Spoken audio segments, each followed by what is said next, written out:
Hi families, welcome to my channel. இன்னைக்கான வீட்டு சமையல் என்னன்னு பார்க்கலாமா?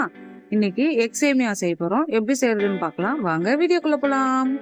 எக் சேமியா செய்யறதுக்கு தேவையான இன்க்ரீடியன்ஸை ஆட் பண்ணியிருக்கேன், நோட் பண்ணிக்கோங்க. இப்போ ஸ்டவ் ஆன் பண்ணிவிட்டு பேன் வச்சு பேன் சூடானதும் சேமியாவை போட்டுக்கலாம். சேமியா நான் இன்றைக்கி ஒரு பேக்கெட் எடுத்திருக்கேன்.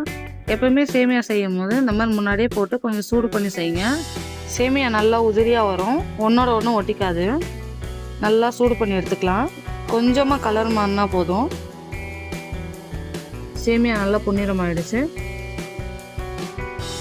இப்போ பேசனுக்கு மாற்றிக்கலாம். மாற்றியாச்சு. அதே பேனில் 50 ml எண்ணெய் ஊற்றி எண்ணெய் சூடானதும் கொஞ்சமாக கருவேப்பிலை போட்டு லேசாக வதக்கிக்கலாம். இப்போ வெட்டி வச்சிருந்த வெங்காயத்தை சேர்த்து வதக்க ஆரம்பிக்கலாம். எப்பயும் போல் உப்பு சேர்த்து வதக்குவோம். நல்லா வதக்கிக்கோங்க. இப்போ வெங்காயம் கண்ணாடி பதம் வர வரைக்கும் மூடி போட்டு விட்டுடலாம். வெங்காயம் நல்லா கண்ணாடி பதம் வர ஆரம்பிச்சிச்சு. இப்போ லேசாக வதக்கிட்டு வெட்டி வச்சிருந்த பச்சை மிளகாவையும் தக்காளியும் சேர்த்து நல்லா வதக்கி விட்டுக்கலாம். நல்லா வதங்கிருச்சு. இப்போது ஒரு பிஞ்ச் மஞ்சள்தூள், 1 ஸ்பூன் மிளகாய்த்தூள், 1 ஸ்பூன் கரம் மசாலா, தேவையான அளவு உப்பு, 1 ஸ்பூன் குழம்பு மசாலா எல்லாம் சேர்த்து நல்லா ஒன்று சேர வதக்கிக்கோங்க. நான் எந்த அளவுக்கு வதக்குறேனோ அதே மாதிரி வதக்குங்க. அப்போ தான் வெங்காயம் தக்காளி மசாலா எல்லாம் நல்லா வெந்து சூப்பராக வரும். இதே சேமியாவை நம்ம சிக்கன், எறா, மட்டன், பீஃப் எல்லாத்துக்கூடயும் செய்யலாம். நல்லா வதங்கிடுச்சு. இப்போ 1 ஸ்பூன் இஞ்சி பூண்டு பேஸ்ட் போட்டு ஒன்று சேர வதக்கிப்போம். நல்லா வதங்கி வந்துச்சு. இந்த பதம் வரும்போது உடச்சி வச்சிருந்த முட்டையை சேர்த்துக்கலாம். மசாலாவையும் முட்டையையும் பச்சை வாசனை போகிற அளவுக்கு நல்லா வதக்கிக்கோங்க.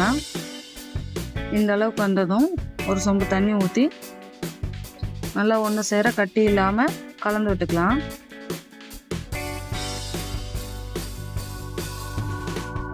இப்போ உப்பு பார்த்துப்போம். உப்பு சரியாக இருக்குது.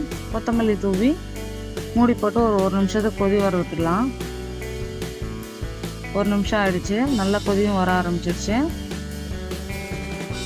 இப்போ லேசாக கலந்து விட்டுட்டு இப்போ வறுத்து வச்சுருந்த சேமியாவை சேர்த்து கெட்டி இல்லாமல் நல்லா கலந்து விட்டுக்கலாம். நிறைய பேர் சப்ஸ்கிரைப் பண்ணாமல் பார்க்குறீங்க ஃபேமிலிஸ், ப்ளீஸ் சப்ஸ்கிரைப் பண்ணிவிட்டு பாருங்கள். எனக்கும் வீடியோ போடுறதுக்கு மோட்டிவேஷனாக இருக்கும். இப்போ நல்லா கலந்து விட்டாச்சு. மூடி போட்டு ஒரு நிமிஷத்துக்கு விட்டுருவோம். 1 நிமிஷம் ஆயிடுச்சு. சேமியா நல்லா வெந்து வர ஆரம்பிச்சிருச்சு. இப்போ லேசாக கலந்து விட்டுட்டு மறுபடியும் மூடி போட்டு ஒரு நிமிஷத்துக்கு வேக விடலாம். நல்லா வெந்து வர ஆரம்பிச்சிச்சு.